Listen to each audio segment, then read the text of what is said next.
Hello दोस्तों, मैं Rajneesh sir GS की अपनी दूसरी क्लास लेने के लिए तैयार हूँ।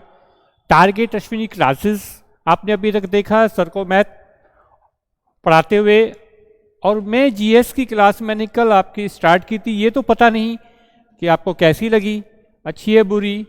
अगर अच्छी लगी है तो लाइक शेयर, और अगर बुरी भी लगी है तो मेरी कमी वो आप मुझे बताइए, क्योंकि आप लोगों के कहने की वजह से ही शायद हो सकता है मेरे अंदर कुछ ऐसी चीज़ हो। लेकिन मैं आपको एक बात बताऊंगा, जीएस पढ़ाने का पैटर्न मेरा जैसा है, उससे बहुत स्टूडेंट परेशान होते हैं। उनकी ये कंप्लेंट्स होती है कि सर कहीं के कहीं पहुंच जाते हैं। मेरी एक छोटी सी बात याद रखिएगा, आप डोमेस्टिक या आप जब प्रैक्टिस करते हो तो किसी भी तरीके से बोल करा सकते हो, लेकिन जब इंटरनेशनल में कोई भी कहीं भी जाओगे तो आपको क्या काम करना पड़ेगा।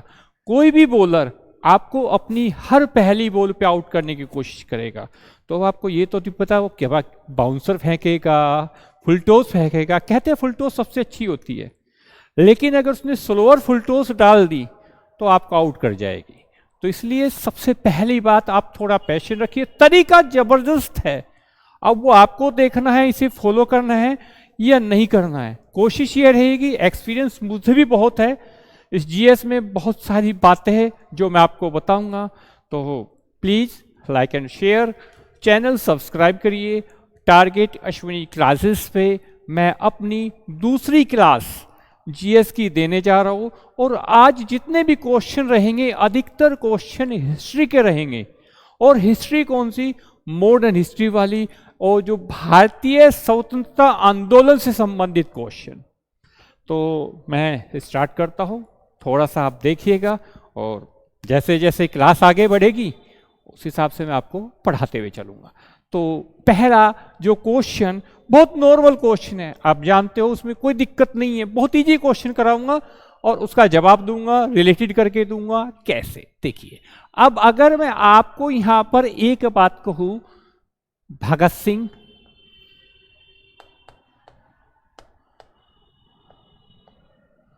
और राजगुरु, मॉडर्न हिस्ट्री से क्वेश्चन है, सब जानते हैं। सुखदेव, बटुकेश्वर दत्त,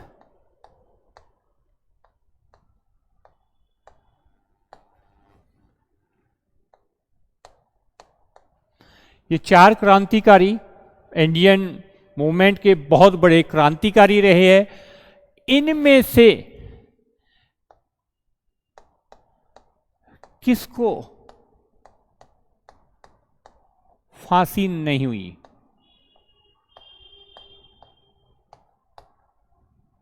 आपका जवाब मुझे पता है, आपका जवाब है बटुकेश्वर दत्त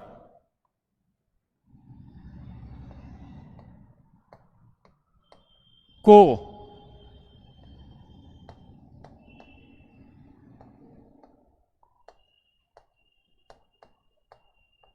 आजीवन कारावास हुआ। क्लियर? पहला सवाल था भगत सिंह, राजगुरु, सुखदेव, बटुकेश्वर दत्त में से किसको फांसी नहीं हुई? बटुकेश्वर दत्त को फांसी नहीं हुई। आपको यह पता है इन तीन लोगों को फांसी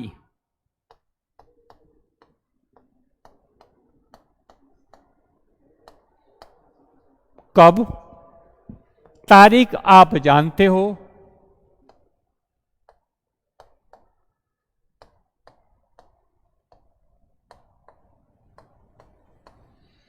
तेईस मार्च 1931 को इनको लाहौर की जेल में इन तीन लोगों को फांसी हुई। क्यों फांसी हुई यह भी आपको पता है। एक क्वेश्चन यहां पर मैं बताना चाहता हूं, ये इन तीनों क्रांतिकारियों को फांसी होने की वजह से शहीद दिवस एक आपका 30 जनवरी भी है, लेकिन इन तीनों क्रांतिकारियों को फांसी देने के अलावा 23 मार्च को एक दिवस और मनाया जाता है, विश्व मौसम विज्ञान दिवस। बहुत बार सवाल पूछा गया है, एक सवाल इनमें से आता है। वर्ल्ड मेट्रोलॉजिकल डे 23 मार्च को विश्व मौसम विज्ञान दिवस मनाया जाता है। और 23 मार्च को विश्व मौसम विज्ञान दिवस क्यों मनाया जाता है? क्योंकि 23 मार्च 1950 को विश्व मौसम विज्ञान संगठन की स्थापना हुई थी। चलिए जी, इससे आगे चलते हैं। अगला सवाल है, इन 3 व्यक्तियों को क्रांतिकारियों को फांसी 23 मार्च 1931 को लाहौर की जेल में हुई, और क्यों हुई? फांसी क्यों हुई?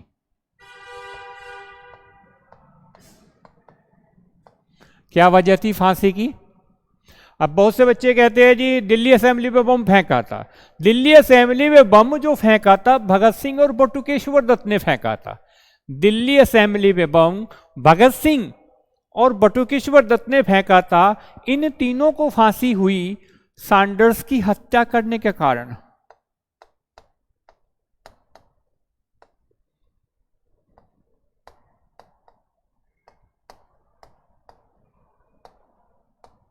सैंडर्स की हत्या करने के कारण इन तीनों को फांसी हुई कि 17 दिसंबर 1928 को इन्होंने सैंडर्स की हत्या कर दी थी। अब भाई सैंडर्स को मारने की वजह क्या थी? कुछ तो वजह रही होगी। इन लोगों ने सैंडर्स की हत्या, इसमें चंद्रशेखर आजाद भी थे, तो सैंडर्स की हत्या इन्होंने क्यों की थी? क्या वजह थी सैंडर्स को मारने की? सैंडर्स ने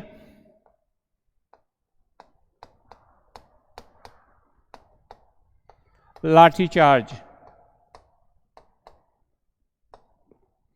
किस पर?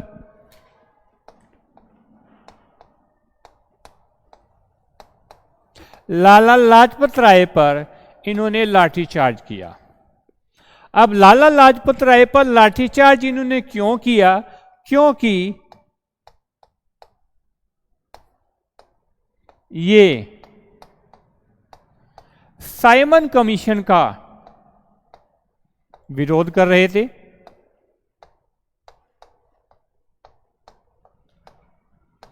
ये साइमन कमीशन का विरोध कर रहे थे लाला लाजपत राय, साइमन को बैक का नारा। तो सैंडर्स ने जब ये विरोध कर रहे थे लाठीचार्ज कराया, जिसके कारण इनकी बाद में डेथ हो गई और सैंडर्स को इन्होंने मार दिया।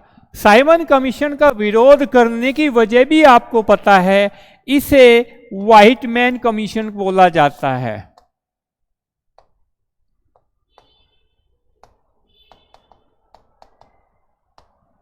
क्योंकि इसमें सभी सदस्य क्या थे? और आपको पता है इसमें कितने सदस्य थे?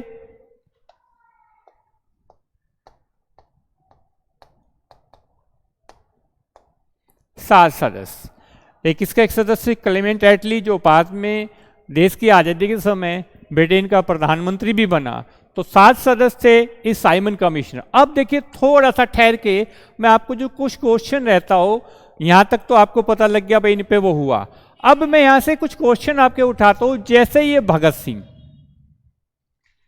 एक एक पॉइंट आपका उठा के चलूंगा जिससे कि वो चीजें क्लियर हो जाए। भगत सिंह का जन्म 1907 में हुआ, और आप जानते हो मात्र ये 23-24 साल की उम्र में 1931 में इनको फांसी हो गई। भगत सिंह किसके विचारों से प्रभावित थे?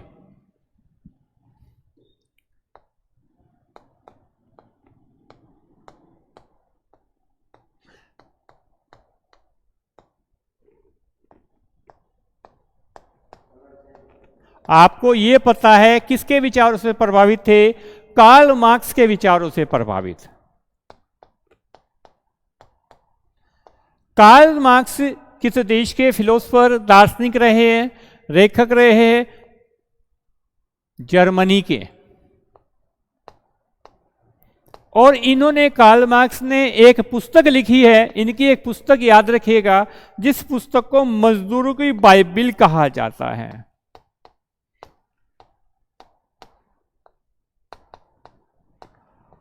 अगर कोई आपसे पूछे पेपर में कि मजदूरों की बाइबिल किस पुस्तक को कहा जाता है, जो कार्ल मार्क्स ने लिखी, और वो पुस्तक है दास कैपिटल।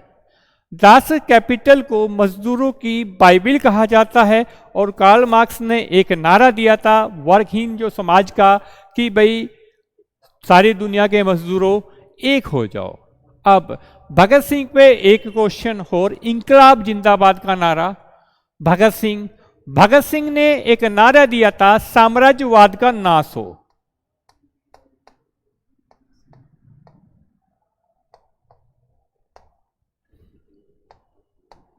साम्राज्यवाद क्या होता है? देखिए, साम्राज्यवाद की एक छोटी सी परिभाषा,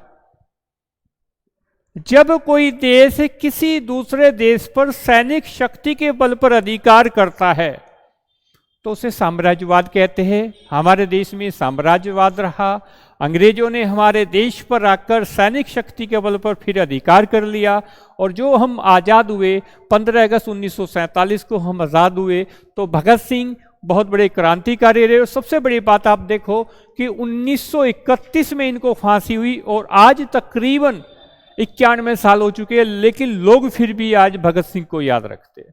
एक परिवर्तन केवल, पहले हर माँ चाहती थी कि भगत सिंह जैसा औलाद मेरी हो।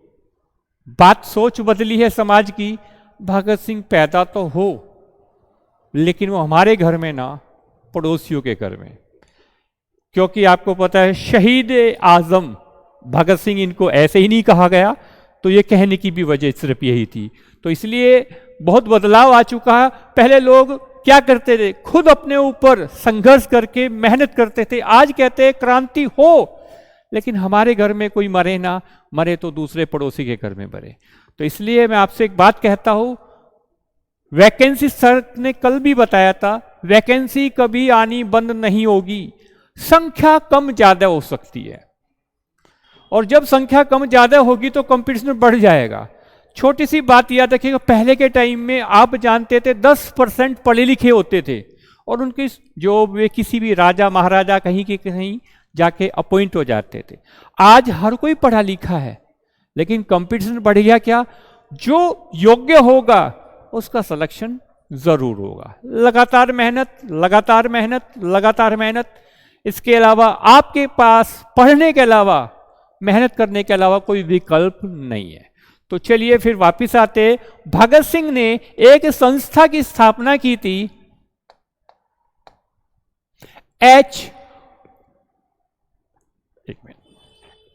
HSR,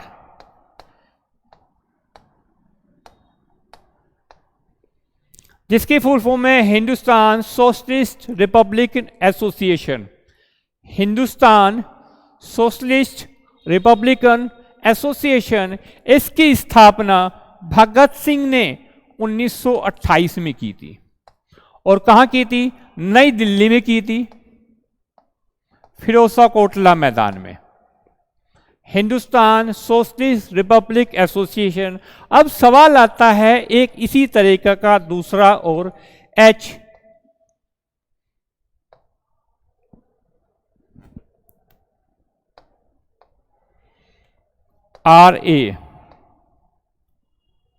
एक सेकंड,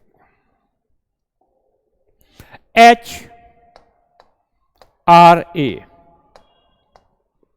यहां पर सोशलिस्ट निकल जाएगा, हिंदुस्तान रिपब्लिकन एसोसिएशन। इसकी स्थापना 1924 में। कहां पर? जहां पर ग्रीन पार्क क्रिकेट स्टेडियम,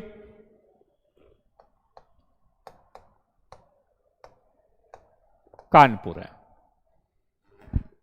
चमड़ा उद्योग के लिए प्रसिद्ध कानपुर।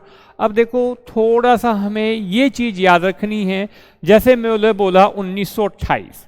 अब आपको करना क्या है, कुछ थोड़ा टाइम जरूर लगेगा, थोड़ा सा अपने आप को आगे पीछे रिवर्स गियर आगे पीछे चलाना सीखिए। एक तरफ से हर किताब में लिखा हुआ है, किसी भी किताब को पढ़ लीजिएगा, कोई भी किताब जीएस की पढ़ लीजिएगा, 70% मैटर लिखा होता है। उसे कैसे कनेक्टेड करना है वो आपके ऊपर और पढ़ाने वाले के ऊपर है। तो इसलिए मैं आपसे कहता हूँ, ये जैसे आ रहा है भगत सिंह, इनके बारे में जो बातें हैं 4, 5, 6 बातें, वो आपकी क्लियर होती चली जाएगी। HSRA, HRA इनकी फुल फॉर्म मैंने बता दिया। 1928 में आपको पता है INC का अधिवेशन, इंडियन नेशनल कांग्रेस का अधिवेशन 1928 में कहाँ हुआ था? कलकत्ता में। इंडियन नेशनल कांग्रेस का अधिवेशन 1928 में कलकत्ता में हुआ था, और कलकत्ता में एक नेहरू रिपोर्ट पेश की गई थी। और नेहरू रिपोर्ट पेश किस व्यक्ति ने की थी? जो पंडित जवाहरलाल नेहरू के पिता थे। इस INC के कोलकाता अधिवेशन के अध्यक्ष थे मोतीलाल नेहरू।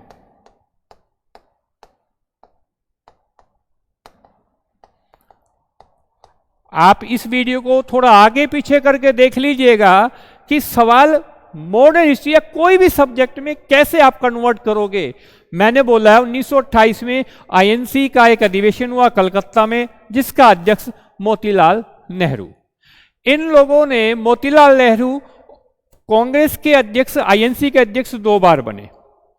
और एक क्वेश्चन और याद रखिएगा, इन्होंने CR दास के साथ मिलकर एक पार्टी की स्थापना की थी। स्वराज्य पार्टी के संस्थापकों में मोतीलाल नेहरू और चित्तरंजन दास।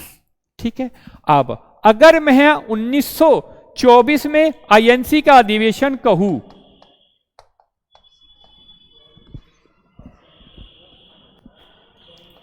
अधिवेशन बेलगांव अधिवेशन, और ये कहां पर? कर्नाटक में। बेलगांव अधिवेशन कर्नाटक में यह अधिवेशन हुआ। और इस अधिवेशन में एक बात आपको याद रखिएगा, भारत का राष्ट्रपिता महात्मा गांधी को कहा जाता है। अगर सवाल आ जाए, ये महात्मा गांधी INC के अध्यक्ष कितनी बार बने? केवल 1 बार। और कब बने? 1924 के बेलगांव अधिवेशन में INC के अध्यक्ष केवल 1 बार बने और 1924 में बने। ठीक है। यहां से आगे चलते हैं, एक बार फिर आप इसको देख लीजिएगा। और ये देखिए कि सवाल मैंने भगत सिंह, राजगुरु, सुखदेव, अब इससे आगे देखो, मैंने 23 मार्च को बोल दिया। अब अगला सवाल ये 1931।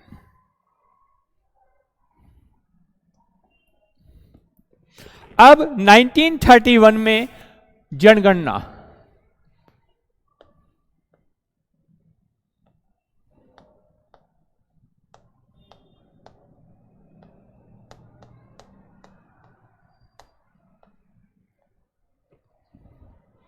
में जनगणना कौन से नंबर की हुई?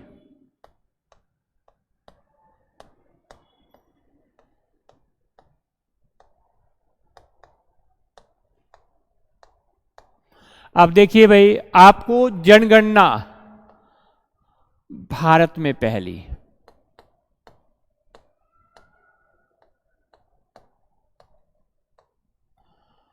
भारत में पहली जनगणना किस सन में हुई? 1872 में। वायसराय कौन था?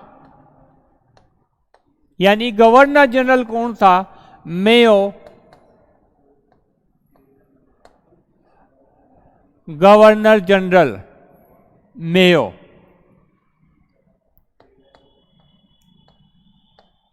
गवर्नर जनरल और वायसराय दोनों एक ही व्यक्ति होते थे, बाद में बता दूंगा क्या।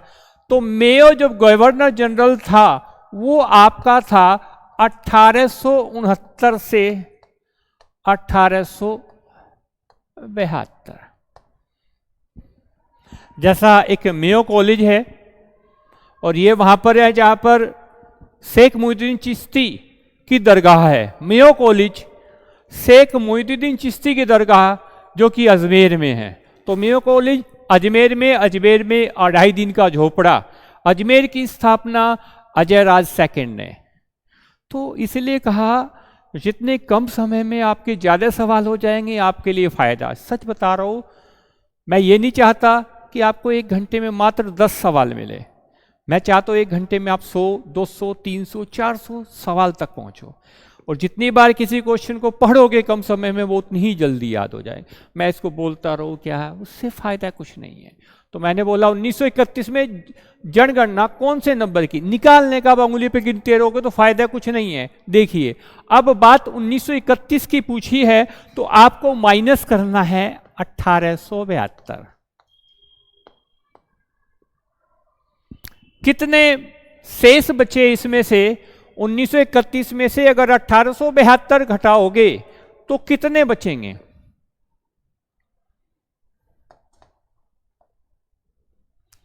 59।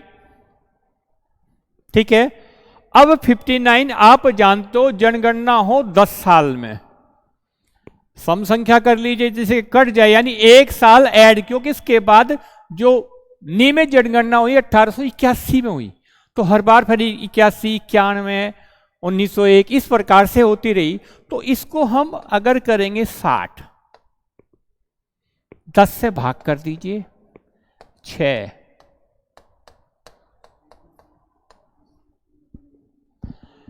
तो अगर वो आपसे पूछे कि जनगणना 1931 में कौन से नंबर की, 7वीं, और जाति के आधार पर जो पहली जनगणना हुई थी वो 1931 में हुई थी, तो अब जैसा 2011 की जनगणना अगर उसने पूछ लिया, देखो मैं फिर आपसे कह रहा हूं, 2011 माइनस 1872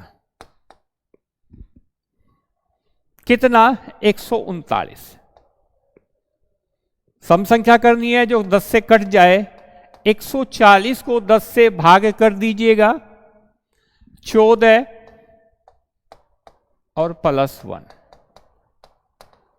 अब आप कहोगे सर ये +1 क्यों कर रहे हो? +1 करने की वजह है कि पहली जो जनगणना हुई 1872 में और जो दूसरी हुई वो 1881 में। मेरे कहने का मतलब है 10 साल में, लगभग 10 साल में जनगणना हो एक बार, और यहां पर कितनी बार होगी? 2 बार। जैसे आईपीएल की बात पूछिए, पहला आईपीएल, या तो ये पूछ सकते हैं 2022 में आईपीएल कौन सा। देखो छोटी सी बात, देखो मैं आपको समझाना चाहता हूं कि कहीं ये ना लगे कि जी 15वीं कैसे आ गई। तो 2011 में जनगणना, 15वीं, 1931 में जनगणना 7वीं। तो ये तरीका है जो है उसमें +1 कर दो, सीधा सिंपल, कोई दिक्कत नहीं। अब एक सवाल जनगणना पर, जनगणना किस सूची का विषय है?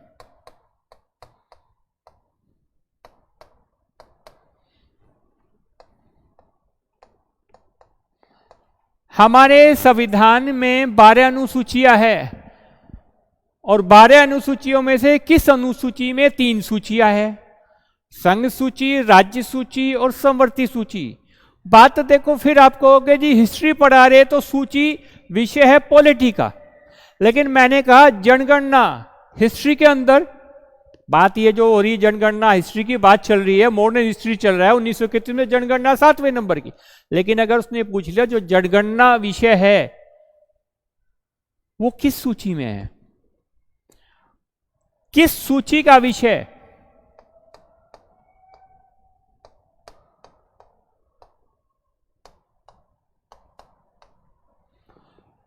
संघ सूची का विषय। इस संघ सूची के विषयों पर कानून केंद्र सरकार बना सकती है। तो याद रखिएगा, जनगणना संघ सूची का विषय है, और ये सूचियां कौन सी अनुसूची में? 7वीं अनुसूची में। कौन सी अनुसूची में? 7वीं अनुसूची। हमारे संविधान में, मूल संविधान में अनुसूचियां कितनी थी? मूल संविधान में अनुसूचियां थी 8 और अब है 12। जहां पर मूल आ जाए, जब वो चीज बनी, ओरिजिन, जब उसकी शुरुआत हुई। क्लियर? चलिए इससे आगे, अब जनगणना हो गई 1971। आपको पता है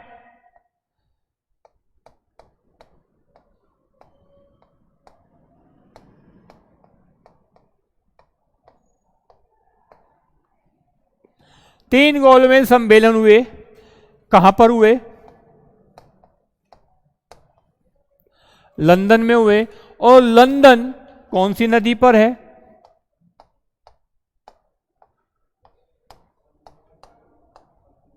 टेम्स नदी पर।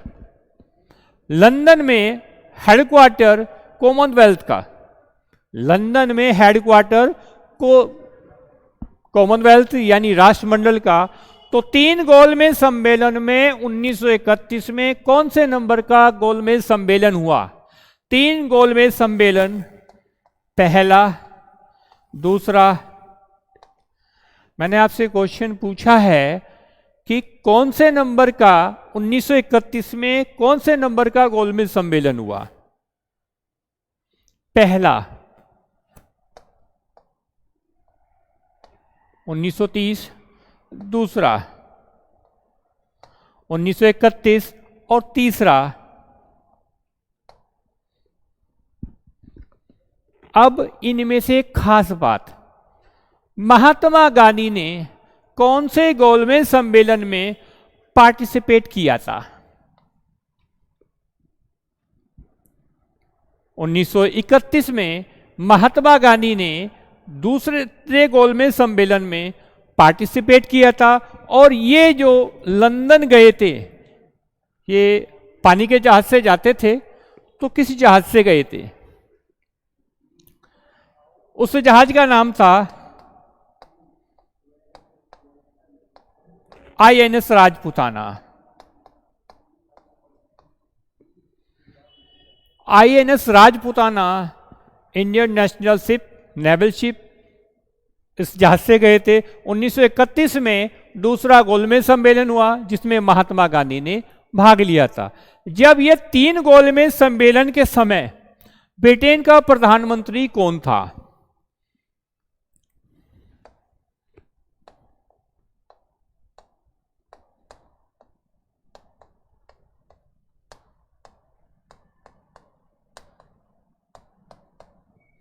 ब्रिटेन का प्रधानमंत्री था रैमजे मैकडोनाल्ड।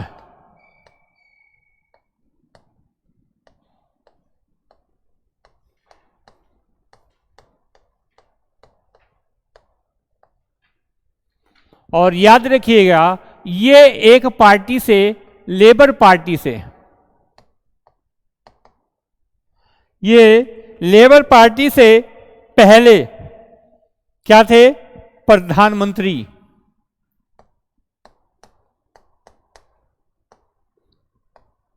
और इन्होंने एक सिद्धांत दिया था, कम्युनल अवार्ड। 1932 में एक कम्युनल अवार्ड दिया था और इसमें इन्होंने कहा था, आपको एक बात बताओ, 1909 के अधिनियम में पहली बार पृथक निर्वाचन प्रणाली की शुरुआत हुई थी। 1909 के जो एक्ट आया था उसमें अंग्रेजों ने फूट डाल और शासन करो की नीति अपनाई थी। और उसमें यह कहा था कि जो मुस्लिम उम्मीदवार होगा उसको मुस्लिम मतदाता ही वोट करेंगे, तो इसे बोलते हैं पृथक निर्वाचन प्रणाली। तो इस कम्युनल अवार्ड में इन्होंने कहा था, हिंदुओं, हरिजन जो थे, हरिजनों के लिए अलग सीटें निकालती, हिंदुओं से अलग, कि भैया हरिजन जो कैंडिडेट खड़े होंगे उनको अलग से हरिजन ही वोट करेंगे। तो ये सांप्रदायिक निर्णय, कम्युनल अवार्ड जो दिया था वो रैमजे मैकडोनाल्ड ने दिया था। और रैमजे मैकडोनाल्ड लेबर पार्टी के, जो इंग्लैंड में एक पार्टी है, जैसे भारत में बीजेपी, कांग्रेस और बसपा, इस तरह की पार्टियां है, नेशनलाइज बैंक पार्टियां, तो लेबर पार्टी थी। उसका जो प्रधानमंत्री बना था रैमजे मैकडोनाल्ड। और जब हमारा देश आजाद हुआ तो उस समय ब्रिटेन का प्रधानमंत्री था क्लीमेंट एटली, वो भी लेबर पार्टी से था, श्रमिक दल। ठीक है, 2 पार्टी, कंजर्वेटिव पार्टी और लेबर पार्टी, अमेरिका, वो इंग्लैंड के 2 पॉलिटिकल पार्टीज। ठीक है, तो अब यहां से आगे चले, इससे आगे बहुत सारी बात है। 30 में क्या हुआ, 31 में बता दिया, 32 में क्या बता दिया, आगे बहुत सारा आपका जीएस में आएगा, इसलिए परेशान मत होइए। पहले तरीका समझिए, कम समय में ज्यादा काम करना सीखो। जॉब लग जाएगी, फिर आपकी मर्जी, आपको जो करना है, लेकिन पहले जॉब हासिल कर रही। और जॉब हासिल एक सिद्धांत राजा वही व्यक्ति बनेगा जो गुलामों की तरह, मजदूरों की तरह मेहनत करेगा। मेहनत आपको करनी पड़ेगी, अब कर लो या बाद में कर लो, आपकी इच्छा के ऊपर है। तो प्लीज कोई भी अगर आपको लगे कि सर थोड़ा तेज है, स्लो है, ये नहीं बताया, मैं कह रहा हूं बोर्ड में मिटोने की जरूरत नहीं है, सवाल में से सवाल निकलते चले जाएंगे। 1981 में जनगणना 7वें नंबर की। ठीक है, अब इससे आगे थोड़ा सा चलते हैं। चलिए जी, भगत सिंह के बारे में मैंने आपको बता दिया। अब चलते हैं एक बार लाला लाजपत राय के बारे में।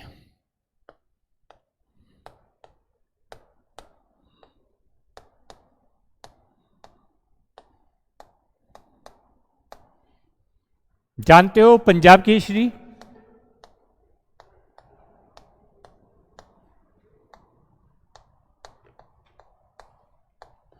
लाला लाजपत राय।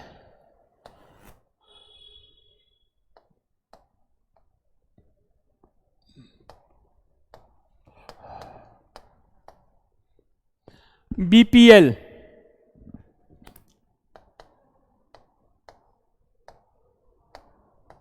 त्रिमूर्ति, किस दल से?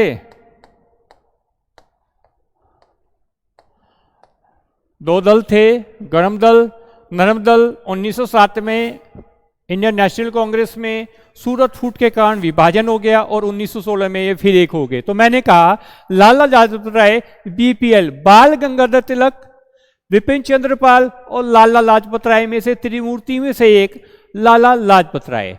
अब सवाल अगर मैं कहूं तिलक, विपिन चंद्र पाल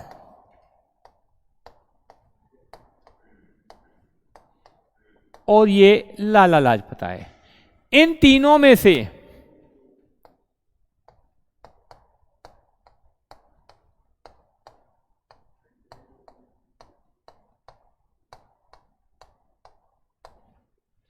कौन आईएनसी,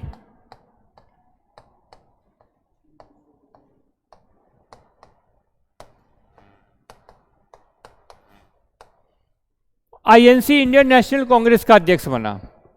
सवाल है लाला लाजपत राय, बाल गंगाधर तिलक और विपिन चंद्र पाल में से कौन व्यक्ति आईएनसी इंडियन नेशनल कांग्रेस, भारतीय राष्ट्रीय कांग्रेस का अध्यक्ष बना? इन तीनों में से। तो आपका जवाब लाला लाजपत राय। लाला लाजपत राय आईएनसी का अध्यक्ष बने 1920 में। कलकत्ता में विशेष अधिवेशन,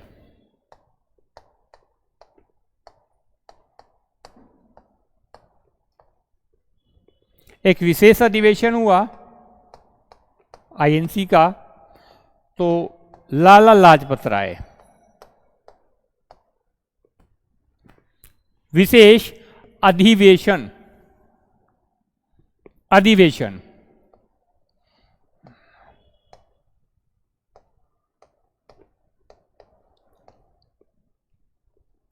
क्लियर? अब इनमें से लाला लाजपत राय की पुस्तक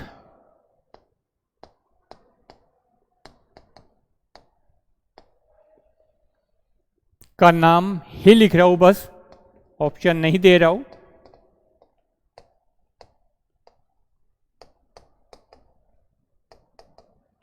अनहैप्पी इंडिया। लाला लाजपत राय की एक पुस्तक अनहैप्पी इंडिया, पूर्ण रूप से पहला भारतीय बैंक का संस्थापक में से एक लाला लाजपत राय को माना जाता है। पंजाब नेशनल बैंक,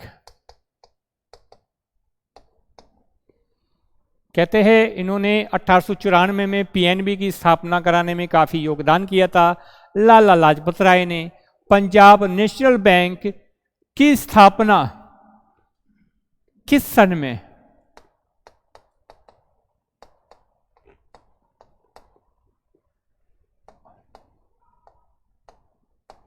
1894 में। और जब पंजाब नेशनल बैंक की स्थापना 1894 में होते, पूर्ण उससे पहला भारतीय बैंक था।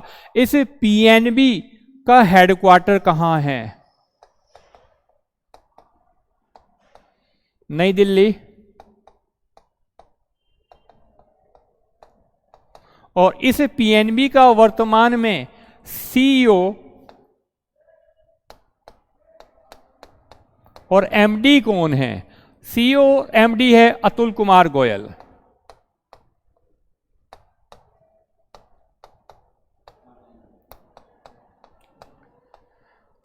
पीएनबी नेशनलाइज बैंक है। 2019-20 में इस बैंक में कितने बैंकों का विलय मर्ज किया गया?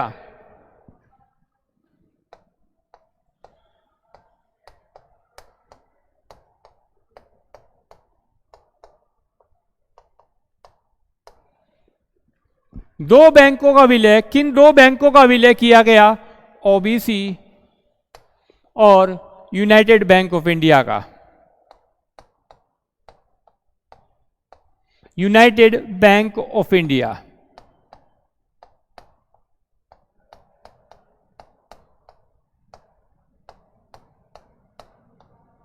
ओरिएंटल बैंक ऑफ कॉमर्स और यूनाइटेड बैंक ऑफ इंडिया का विलय पीएनबी में किया गया। अब इससे आगे आपका जानते हो लाला लाजपत राय की बात जो चल रही है, इन्होंने किसका विरोध किया?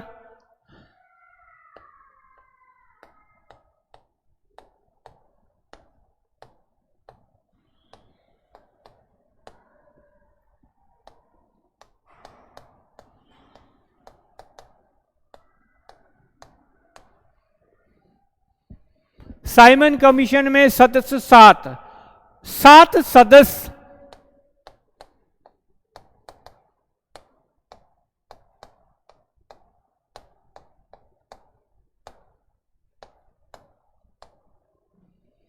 ड्राफ्टिंग कमेटी में, 7 ही सदस्य ड्राफ्टिंग कमेटी में थे। तो साइमन कमीशन के 7 सदस्य अंग्रेज से व्हाइटमैन कमीशन बोला जाता है। 7 खिलाड़ी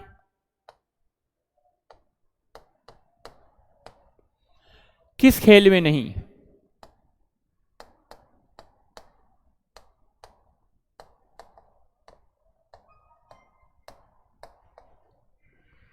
पहला,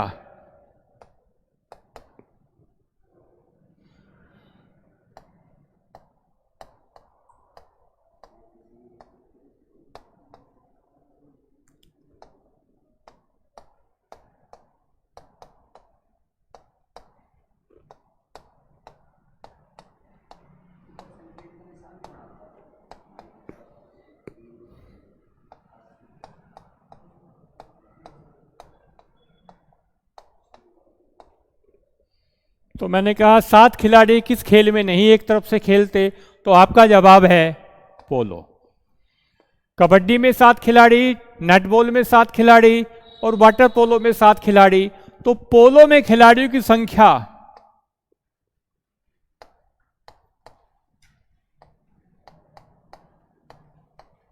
जितने साल में ओलंपिक गेम्स होते हैं, कॉमनवेल्थ गेम होते हैं, 4। अब अगर मैं आपसे कहूं 4,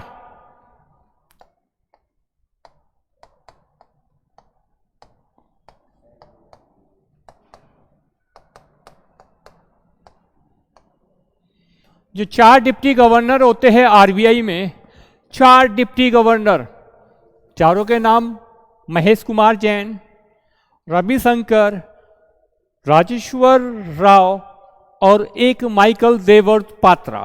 तो ये मैं आपसे ये कह रहा हूं कि दिमाग को जितना आगे दौड़ा सकते हो, चला सकते हो, उतना ही आप लोगों के लिए फायदा रहेगा। कंपटीशन है, और एक बात है, कंपटीशन में सामने वाले को अगर आपने कमजोर समझ लिया तो आप मार खा गए। अगर वो 10 घंटे पढ़ता है तो आपको ये सोचना है कि मुझे 12 घंटे कैसे पढ़ना है, क्योंकि तभी आप उसको कंपीट कर पाओगे। तो पोलो में खिलाड़ी 4। अब इसे किस खिलाड़ी का, किस व्यक्ति का घोड़े से गिरकर पोलो खेलते हुए डेथ हो गई? देखिए सारे क्वेश्चन आपके हिस्ट्री के। मैंने कहा पोलो का जो प्राचीन नाम चौगान, खेलते हुए किस सुल्तान की?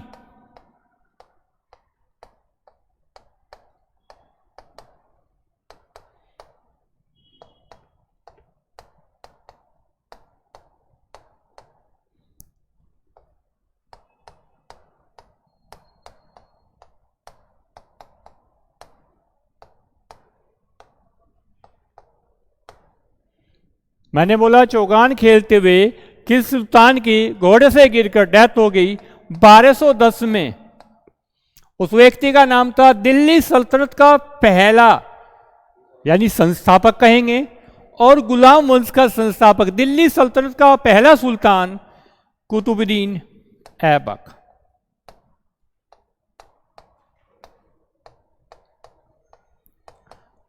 ये मोहम्मद गोरी का गुलाम सेनापति था, मोहम्मद गोरी का, और कुतुबुद्दीन ऐबक दिल्ली सल्तनत का पहला सुल्तान था 1206 से 1210 तक। 2 बातें, 3 बातें, 4 बातें जान लीजिएगा और ज्यादा जानने की जरूरत नहीं है। इन 4-5 बातों को जान के एक बात कोई सी भी आ सकती है। गुलाम वंश का संस्थापक दिल्ली सल्तनत का जो पहला इलबरी तुर्क गुलाम वंश जहां था 1206 से 1290 तक चला, और इसका शासनकाल 1206 से 1210 तक। अब इस ऐबक को लाख बख्श की उपाधि, पहला सवाल। जब इसकी मृत्यु हुई तो इसका जो मकबरा है वो लाहौर में, घोड़े से गिर जब मृत्यु हुई, मकबरा लाहौर में, और राजधानी दिल्ली सल्तनत की पहले यही थी, लाहौर। इसने 2 काम, सबसे मेन अगर मैं कहूं कुतुब मीनार,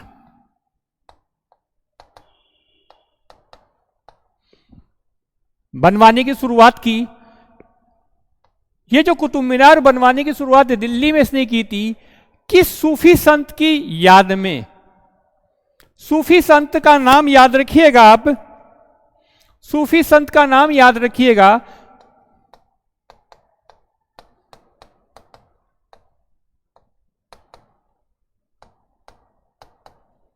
बख्तियार काकी। एक सूफी संत थे, बख्तियार काकी की याद में कुतुब मीनार का निर्माण शुरू, और इसको पूरा करवाया बाद में इल्तुतमिश ने। इस कुतुब मीनार को यूनेस्को ने विश्व धरोहर स्थल कब घोषित किया? क्योंकि यूनेस्को एक ऐसी संस्था है जो विश्व धरोहर स्थल घोषित करते हैं, ठीक है, 1993 में। अजमेर में 2.5 दिन का झोपड़ा, दिल्ली में कुव्वत इस्लाम मस्जिद। तो ये जितने भी चीजें हैं, एक क्वेश्चन बस लास्ट आपको, ये जो घोड़ा है इसमें कितने क्रोमोसोम्स, क्रोमोसोम्स की संख्या, गुणसूत्र की संख्या कितनी? जितने शतरंज में आपके ब्लॉक्स होते हैं, जितने शतरंज में आपके ब्लॉक्स होते हैं 64 गुणसूत्र। सिकंदर के घोड़े का नाम बहुकेफला,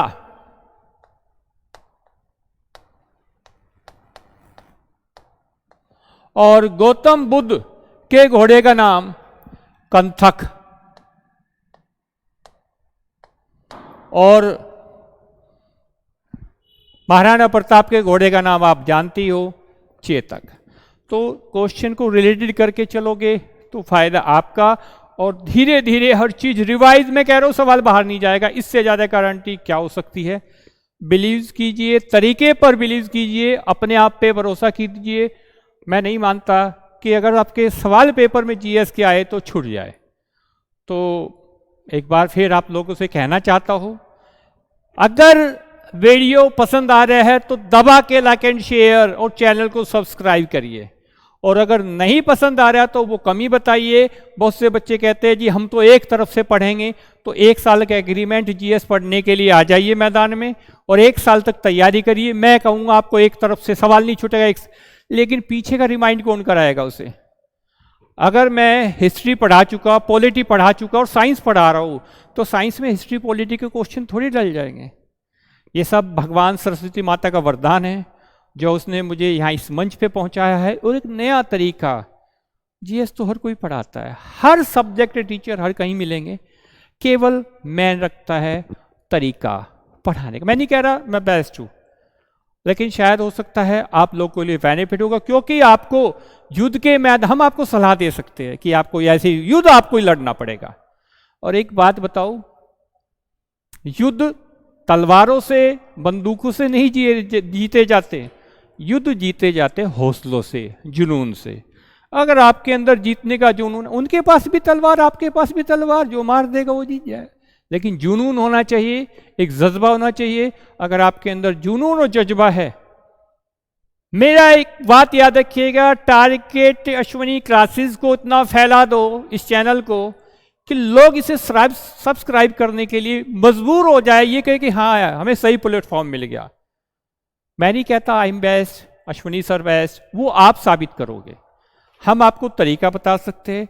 एक बार फिर आखिरी बार, आज के लिए लास्ट में, चैनल को सब्सक्राइब और वीडियो को लाइक एंड शेयर। ठीक है, जय हिंद दोस्तों, बाय।